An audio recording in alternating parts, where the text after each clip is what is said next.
Yeah, first of all, just grateful for the opportunity and to be a part of the Allstate Sugar Bowl, and just proud of our football team and everything we've accomplished this year. Got to give a congratulations to Coach Sarkisian and Texas just for the season they've had in their participation in the bowl as well. So to be part of the Final Four, we know every team that gets to this point is really good and deserving of being there. And he certainly has led that program, and we're familiar with each other from a meeting a year ago. But he's done an awesome job raising the level of his team to where they're at this year. We're proud of our Pac-12 championship that we just won here a couple nights ago, and just been an awesome experience. And proud of our staff, proud of our guys. Looking forward to the challenge here lies ahead. Thank you very much, Coach. Once again, if you're looking to ask questions, you can raise your hand virtually, and you will be identified, and your line will ask you to unmute your line to ask your question. As a reminder, please provide your name and affiliation if it's not in your Zoom handle. Our first question, Coach, is going to come from Ted Lewis from the New Orleans Times-Picayune. Ted, be sure to unmute. Hi, Coach. I know that you're excited to be in the playoffs, but I'm wondering if somewhere maybe within your program, the fans or whatever, there's a little level of disappointment you're not in the Rose Bowl. And what do you think about coming to New Orleans, a place that I probably as a coach you haven't been to many times? Yeah, first of all, I've never played in the Sugar Bowl or played in New Orleans for that matter. I'm sure that across the fan base, and I haven't even had a chance to get a pulse of it. I've been too busy here, kind of going through the morning, but I'm sure there's a lot with the Rose Bowl and all that. But we're just happy to be in this opportunity, have this opportunity, and be in the Sugar Bowl, be in the Final Four, and be a number 2 seed, and says a lot about our team and what we've accomplished this year. So the next game is the most important game, and that's the one we have here coming against Texas.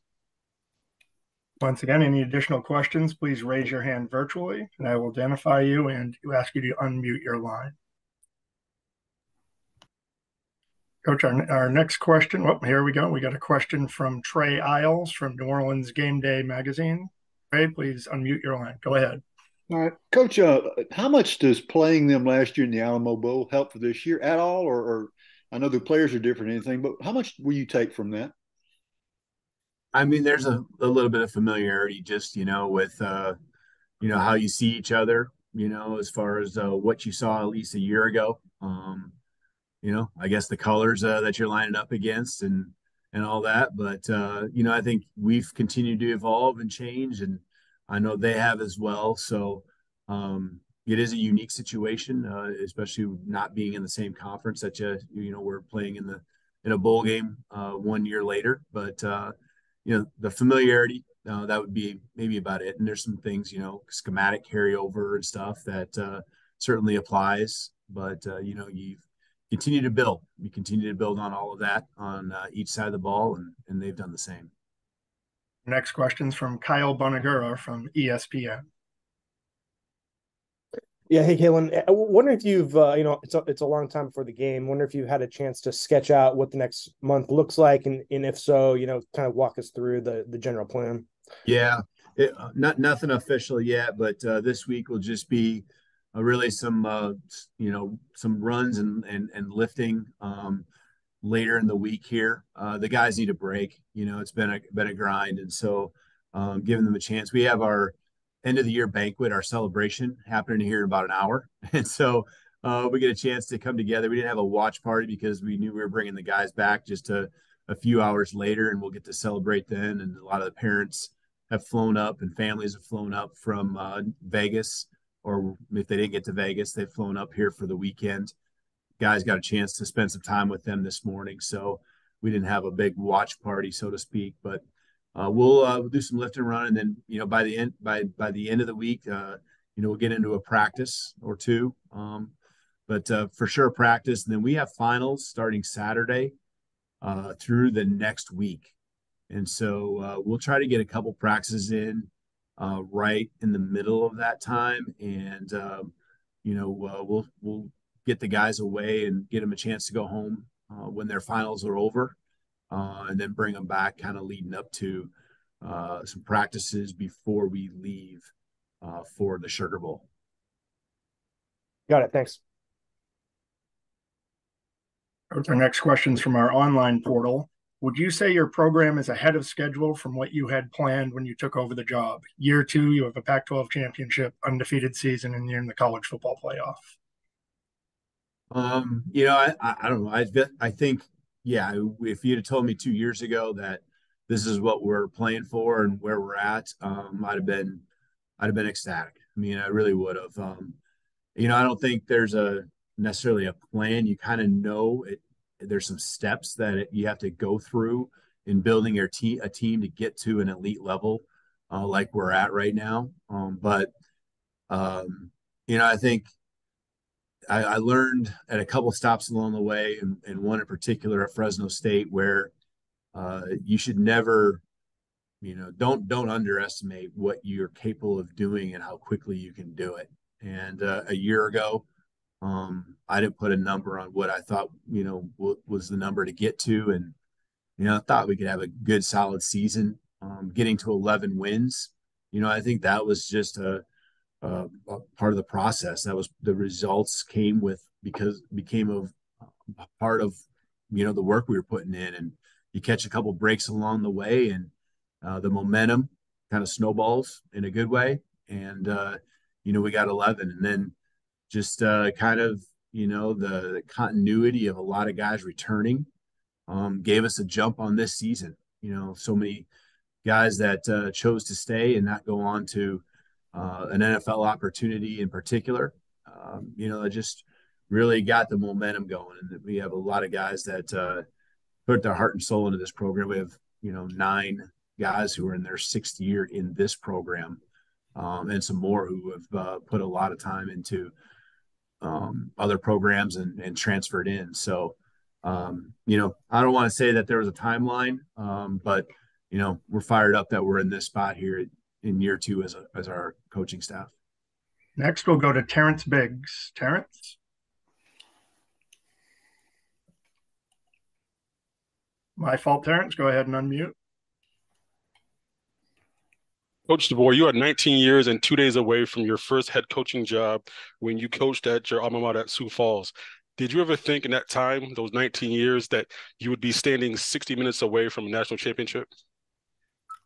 No, not at this level. That's for sure. I mean, it really has never been kind of the way I looked at it. I just always was working where I was at, and my feet were planted in that place, and just love coaching. Love the game, love being around people, bringing them together, trying to do something special as a football team.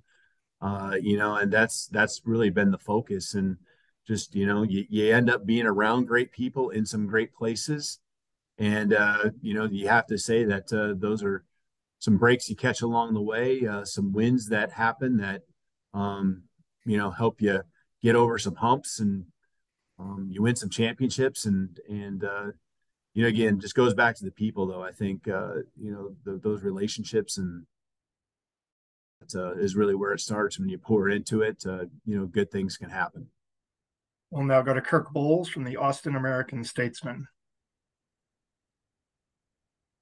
Hey, Coach, congratulations. I was curious, how many times you've gotten to see Texas play, even if a little bit, on television, and how do they strike you in comparison to the team you saw in the Alamo Bowl? I don't have enough to compare to a year ago. With it's kind of crazy with West Coast and all that. I caught the end of a couple games. I just caught an overtime game, I think, the very end. And I remember Coach Sark doing an interview. I couldn't really even tell you what, all transpired there. But certainly you take note here and there when you flip on the TV, maybe in between meetings on a Saturday morning while you're getting ready and going through your day and your routine. you take note because that's a team we played a year ago, and obviously, one of the best teams in the country. And so, if you get a chance, you flip it to that station. But as far as really studying and understanding the level that they're truly at right now, I can't maybe articulate that at this point. But just even yesterday, knowing the numbers they put up and how much of a dominating game that was that they played, that's really impressive. And playing some really good football at the right time, and that's a lot about what the playoffs are and what you need to win a conference and a national championship. We'll now go to Dan Tortora. Go ahead, Dan. Coach, just looking at this season, how bittersweet it is to have this swan song of the Pac-12, but at the same time to represent them so well nationally. Just what you can say about going through this schedule, going through those matchups, and obviously having the opportunity to play for a national championship. Yeah, it's I mean, as far as just us representing the Pac-12, I think that it was just a grind of a year. The depth of the teams and how good they were, just with so many ranked teams. I think there was 8, not maybe at the same time, but up to 8 at one point had been ranked, and really we played the top end of that, and had to beat a great Oklahoma or Oregon team twice. So. That's really, says a lot about our guys. It says a lot about the league here.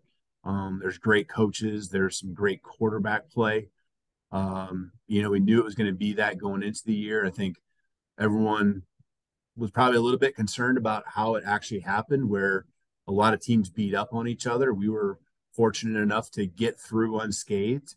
But I think there was a lot of those teams in that 3-loss area in the league that really did beat up on each other, and it was a matter of who you had healthy on a particular weekend and what that matchup looked like. But the league was as tough as, and I'm going based off of what a lot of the people who have been around here and some of the coaches who have been in the league for a long time say too, because I've only been in it 2 years, but they said it's the best that they've ever seen it. And so us representing the Pac-12 here in the last year, it's an honor. It's something that's obviously we take a lot of pride in as far as representing UW, but we'd love to represent the Pac-12 here in this last year in a great way. We have time for one more question. It's another from the online portal. How would you evaluate Michael Penix's play this year? Yeah, he's just been elite. There's a rain game in there. There's a wind game. There's a couple things with guys missing games, that are a big part of the supporting cast around him. But he's been constant. He's been great leader for us. He puts up the stats. He has the game-winning drives. He'll lead you down the field when it matters most. He'll win in the fourth quarter when, like this last weekend when you had a 3-point lead and you get a chance to ramp it up to 10. He'll get the job done when it matters most. And so our team has nothing but great confidence in him. He's just become a vocal leader, not just a guy that leads by example, whether it be at halftime or in the fourth quarter when you need it most. He's just played with a lot of courage, and a lot of it is tied to just everything he's been through. It means a lot to him. Thank you very much for your time today, Coach. We look forward to seeing you in New Orleans in a few weeks. Awesome. Thank you.